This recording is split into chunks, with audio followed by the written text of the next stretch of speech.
proses komputasi sistem komputer, struktur data dan algoritma ini ragu kami Pak antara analisis data dan berpikir komputasional, tapi ini arah-arahnya lebih ke analisis data. Kemudian menciptakan solusi rancangan program sederhana ini algoritma dan pemrograman, mengevaluasi model sistem komputer dan sistem operasi ini sistem komputer juga. Kemudian terakhir untuk alur tujuan pembelajaran mengurutkan seluruh TP yang ada pada tabel 1 kolom 2 yang ini, yang tujuan pembelajaran ini diurutkan sesuai dengan kondisi kita mau mengajarkan dari mana. Poin materi yang pertama terlebih dahulu, kemudian urutannya sesuai dengan kondisi kita, guru dan juga sekolahnya. Jadi didapat alur tujuan pembelajarannya, yang pertama mengevaluasi proses komputasi terlebih dahulu, kemudian ke dinamika input proses output, menganalisis peran sistem operasi. Jadi kalau secara garis besar ini sistem komputer terlebih dahulu, kemudian analisis data, baru algoritma pemrograman. Begitu Pak. Kemudian lanjut ke poin C, identifikasi tujuan pembelajaran. Di sini tujuan pembelajarannya diambil dari tabel 1 tadi, kolom 4. Jadi pilih salah satu untuk dikembangkan menjadi KKTP-nya nanti.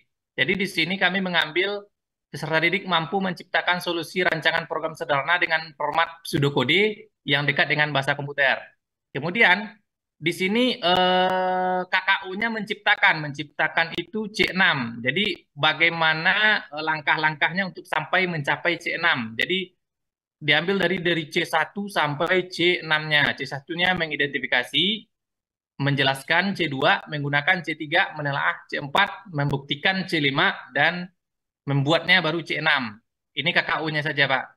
Kemudian untuk materinya juga diurutkan juga. Untuk yang ini semuanya algoritma pemrograman, cuma ada poin-poin sub materinya. Untuk mengidentifikasi, kita masukkan ke materi program dan bahasa pemrograman. Menjelaskan itu pseudokode dan flowchart. Menggunakan bahasa algo dan kartu algo, tapi lebih ke kartu algonya. Kemudian menelaah nanti baru ke pembelajaran secara unplug dan juga plug.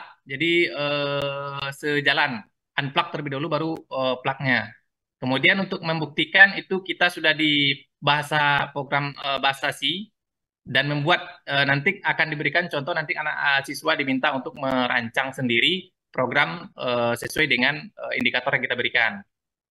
Kemudian untuk KKTP-nya tinggal menggabungkan saja lagi antara kolom 2 dan kolom 3-nya. Jadi dapat mengidentifikasi algoritma dan pemrograman, program dan bahasa pemrograman, menjelaskan begitu seterusnya Pak, sampai ke bagian membuat rancangan program sederhana untuk menyelesaikan masalah dalam kehidupan sehari-hari. Oke.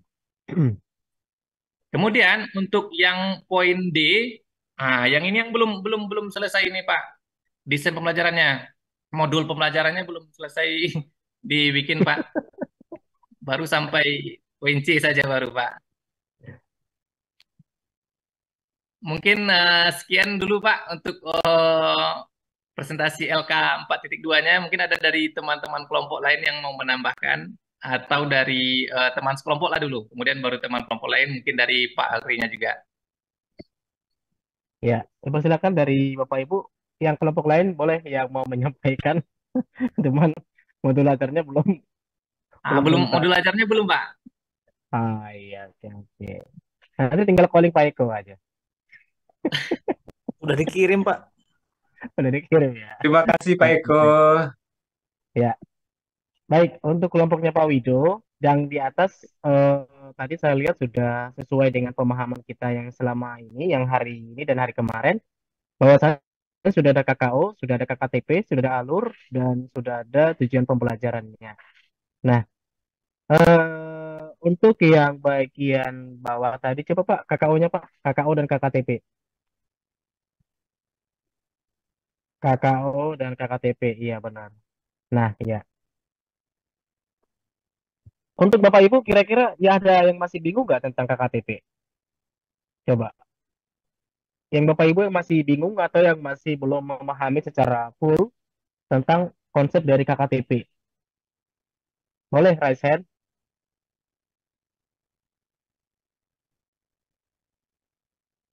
Nah, sepertinya nggak ada raise hand. Udah benar ya, udah paham gitu ya kan? Kalau kita di kelas gitu kan, gitu. Anak-anak ada yang bertanya, tidak ada diam gitu ya kan? Lalu kita kuis sekarang. Aduh Pak, cepat kali. Aduh Pak. Itu ya. Oke. Ya saya Pak, harapkan sih paham sih. Coba saya Pak Pak. Eko ya. Ah, Oke, saya Pak ngaku Eko Pak, nih. saya belum ngerti kali Pak. Oke, baik. Ya, Pak Eko katanya belum paham dengan penentuan indikator atau KKTP, ketercapaian Bapak Ibu. Mungkin saya persilakan Pak Wido. Siapa tahu dengan rekan sejawat, dengan tutur sebaya, Pak Wido lebih bisa menjelaskan. Coba Pak Wido, kira-kira menurut Bapak gimana kemarin penentuan KKTP ini? Pak Eko nanya itu. Menentukan KKTP nih Pak. Iya, benar Pak. KKTP yang Eh, paling. Kami coba mengikuti alur yang ada di soalnya saja Pak. Jadi di sini Oke, kalau secara rinci nggak paham juga Pak, mungkin sama lah dengan Pak Iko Pak. Tapi karena ada oke, contohnya di sini, jadi ikuti aja soal yang ada Pak. Nah, jadi nanti hasilnya inilah Pak. Kalau salah mohon diperbaiki Pak atau ada sarannya Pak. oke, oke, baik. Oke Pak, Pak Wido coba naikkan, naikkan. Oke, coba ini kolom-kolom KKTP, indikator KKTP. Baik, Bapak Ibu semuanya, Bapak Ibu guru hebat, bagaimana cara kita menentukan KKTP? KKTP itu kan ketercapaian, ketercapaian, kriteria ketercapaian tujuan pembelajaran. Kriteria, kalau kita dulu waktu K13 ada indikatornya. Misalnya kalau kita ingin mengajak anak untuk menganalisis misalnya menganalisis program yang kita buat. Nah, sebelum anak sampai kepada menganalisis, apa yang kita lakukan? Berarti mereka memahami dulu apa itu program. Setelah memahami, mengelompokkan. Setelah mengelompokkan, mengidentifikasi. Setelah mengidentifikasi, barulah masuk menganalisis. Itulah konsepnya. Jadi dalam konsep ini kan ada tujuan pembelajaran mencipta Bapak Ibu. Mencipta ini KKO-nya kan sudah diturunkan dari oleh Pak Wido dan ini sudah mencakup ke dalam KKTP, indikator ketercapaiannya. Jadi kalau kita nanti Bapak Ibu untuk TP yang satu ini kita di pembelajaran kita nggak boleh langsung mereka buat program Bapak Ibu. Kita udah salah di situ. Acuan kita kemana Pak? Ke KKTP Bapak Ibu. Jadi dalam konsep tujuan pembelajaran mencipta solusi rancangan program sederhana. Bapak Ibu, itu TP-nya. TP-nya dalam berapa pertemuan? Dalam 4 pertemuan misalnya. Dalam 4 pertemuan itu, Bapak Ibu punya konsep KKTP. Mengikutlah dengan KKTP untuk mencapai 4 pertemuan ini. Misalnya, pertemuan pertama, Bapak Ibu mengidentifikasi dan menjelaskan. Itu yang Bapak Ibu lakukan. Jangan langsung merujuk ke dalam mencipta. Nah, itulah KKTP. Ketercapaian, kriteria ketercapaian tujuan pembelajaran, Bapak Ibu. Itu yang harus dilakukan di mana? Di dalam kelas, Bapak Ibu. Gitu. Dengan topik satu tujuan pembelajaran. Tujuan pembelajaran ini misalnya mencipta. Nggak mungkin kan, Bapak Ibu, kita masuk ke dalam kelas, ayo anak-anak, langsung kita buat program sederhana. Sementara mereka belum paham apa itu program, apa itu algoritma. Nah, kita lakukanlah indikator, kriteria ketercapaian. Sebentar ya, Bapak Ibu ya. Sebentar. Oke, oke. Ini terakhir aja, ini terakhir aja. Oh ya, biar dikirim ke apa enggak? Iya, nanti saya kirim ke ini. Bentar ya, Bapak Ibu ya, sebentar ya.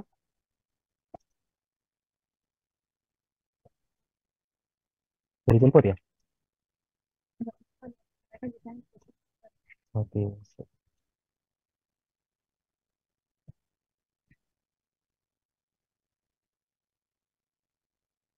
Dirimu tanda tangan tadi. Oke, baik, terima kasih. Oke, Bapak Ibu, mohon izin tadi ada tanda tangan untuk pengawas ujian. Baik, Bapak Ibu. Jadi konsep dari indikator ini, Bapak Ibu, indikator kriteria ketercapaian tujuan pembelajaran, ini yang harus kita lakukan di kelas, Bapak Ibu.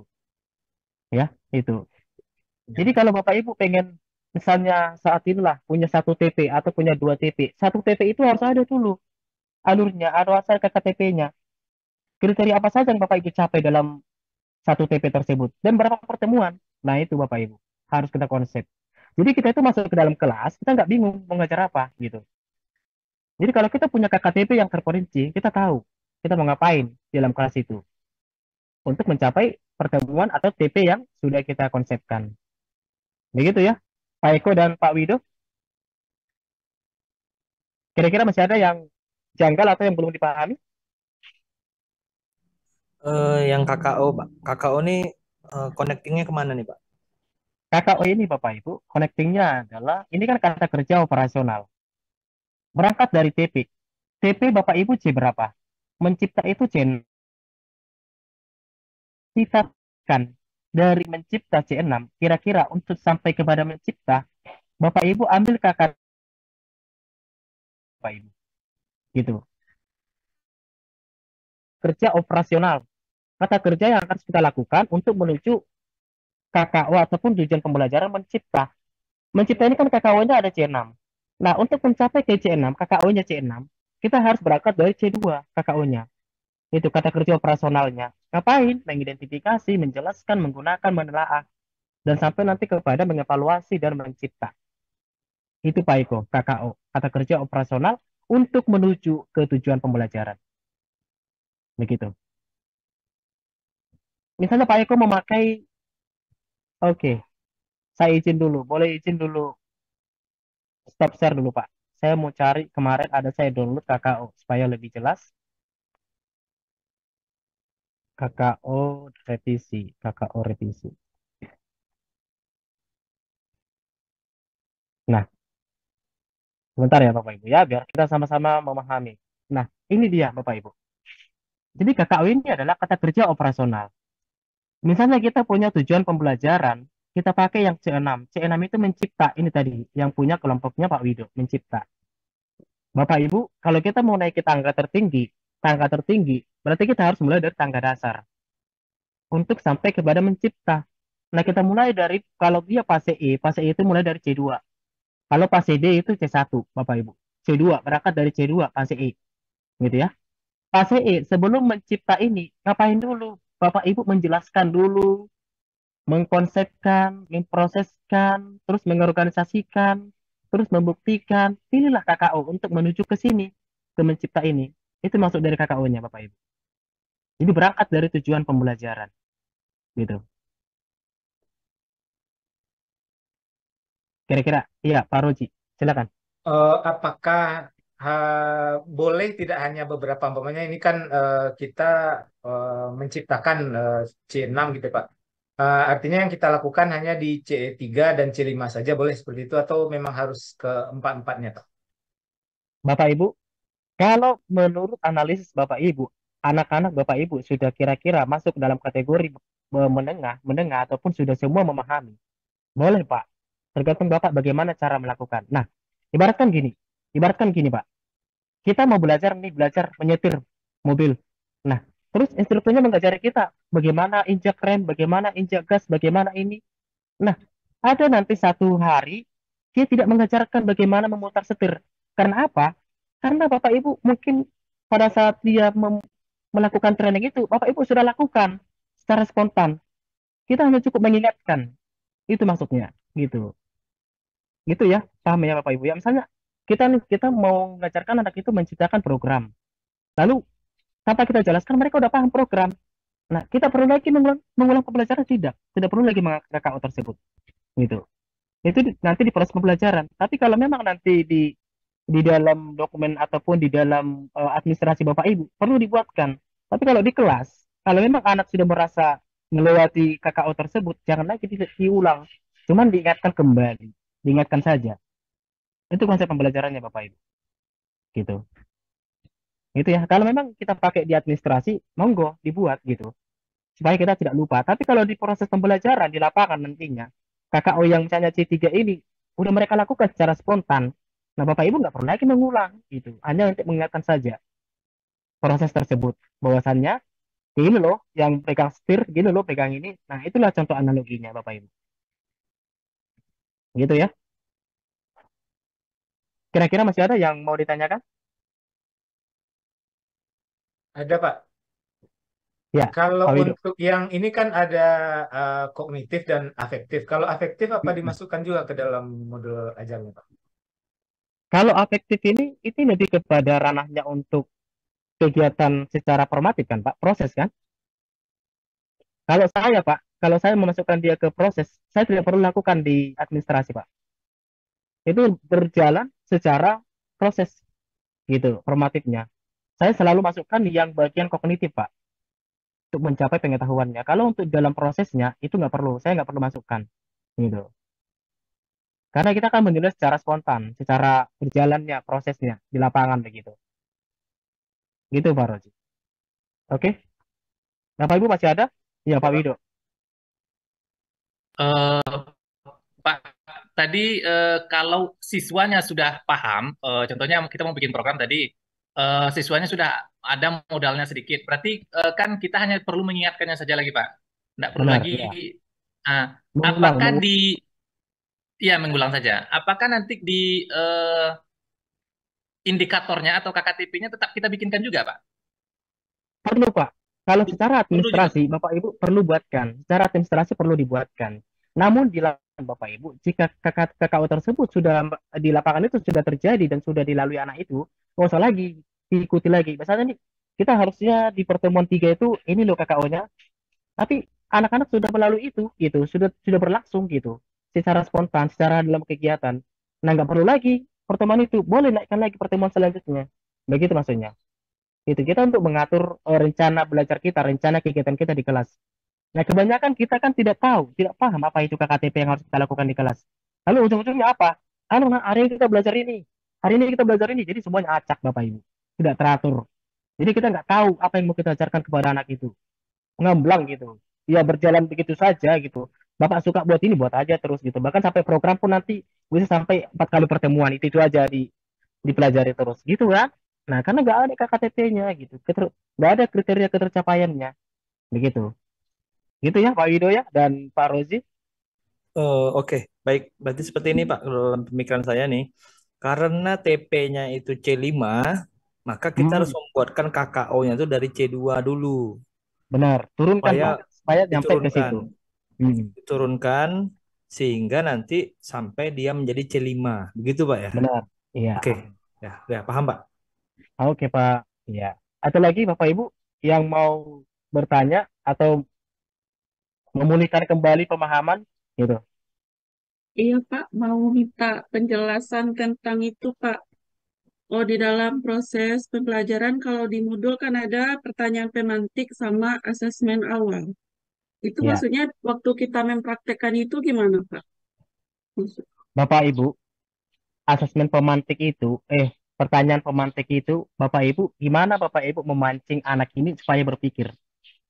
Nah, misalnya kita belajar TIK misalnya, integrasi Microsoft Office dengan Microsoft Excel. Bapak Ibu sebelum masuk ke integrasi, pasti ada pertanyaan dong, pertanyaan pemantik, memancing anak itu supaya berpikir gitu, supaya mengingat kembali, memflashback kembali apa yang sudah dipelajari gitu, atau pernah dia lakukan. Misalnya gini, anak-anak siapa di sini yang sudah pernah pegang komputer? Saya Pak, itu pertanyaan pemantik Bapak Ibu, secara spontan boleh, itu pemantik. Lalu setelah kamu pelajari komputer, apa yang sudah kamu pelajari di komputer itu? Saya udah buka game, saya udah buka notepad, saya buka ini. Itu kan pemantik, Bapak Ibu. Jadi mengajak mereka berpikir. Nah, setelah pemantik, baru asesmen awal. Asesmen awal ini, Bapak Ibu, fungsinya adalah untuk mengetahui secara general pengetahuan anak kita sampai di mana. Buatlah soal pemantik. Dan ini tugasnya adalah tugas kita untuk membuat pemantik ini mengelompokkan peserta didik. Jadi kita harus siapkan dulu pembelajaran. Yang tidak pernah pegang komputer, sediakan materinya, tutorialnya, sediakan aktivitasnya, sediakan LKPD-nya.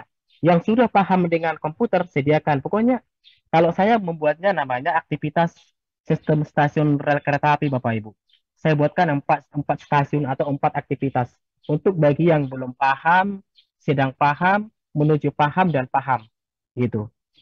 Itu. Jadi nanti dengan asesmen awal ini, Bapak Ibu udah tahu, oh anak ini di bagian ini, anak ini di bagian ini, anak ini mengerjakan ini. Itulah fungsinya asesmen awal, Bapak Ibu. Itu bedanya pemantik dan asesmen awal. Sampai sini, Bu Nelly gimana? Terima kasih Pak atas penjelasannya. Iya, jelas pemahaman ya Pak ya, Bu ya. Jadi nanti jangan sampai salah. Bedakan asesmen awal dan untuk pertanyaan pemantik. Gitu. Beda lagi Bapak Ibu diagnostik. Nah, diagnostik juga beda Bapak Ibu. Kalau saya di awal pembelajaran, diagnostik itu lebih kepada perasaan mereka selama pembelajaran atau sebelum mulai pembelajaran. Itu diagnostik Bapak Ibu. Itu beda lagi. Jadi kalau kita sudah melakukan ini sebenarnya Bapak Ibu, kita mengajar itu enak, betul. Karena udah tahu, wah anak ini kondisi seperti ini nggak bisa ini, anak ini nggak bisa ini. Jadi benar kalau kurikulum merdeka itu kita fasilitator Bapak Ibu, gitu. Jadi merdeka dalam arti bukan anak ini biarkan nggak masuk, anak cabut, anak ini bukan merdeka Bapak Ibu, itu menghancurkan masa depan anak bangsa. Jadi merdeka itu adalah pembelajaran yang menyenangkan dan berpusat pada peserta didik Bapak Ibu. Gurunya dulu merdeka, gurunya udah tahu strategi anak yang saya lakukan di kelas seperti ini. Kan merdeka toh, baru anaknya bahagia belajar gitu di kelas. Gitu. Itu ya, Bapak Ibu ya. Oke, masih ada lagi? Biar kita lanjut ke kelompoknya Pak Oki. Oke, terima kasih tadi kelompok Pak Wido sudah membuka sedikit penjelasannya sudah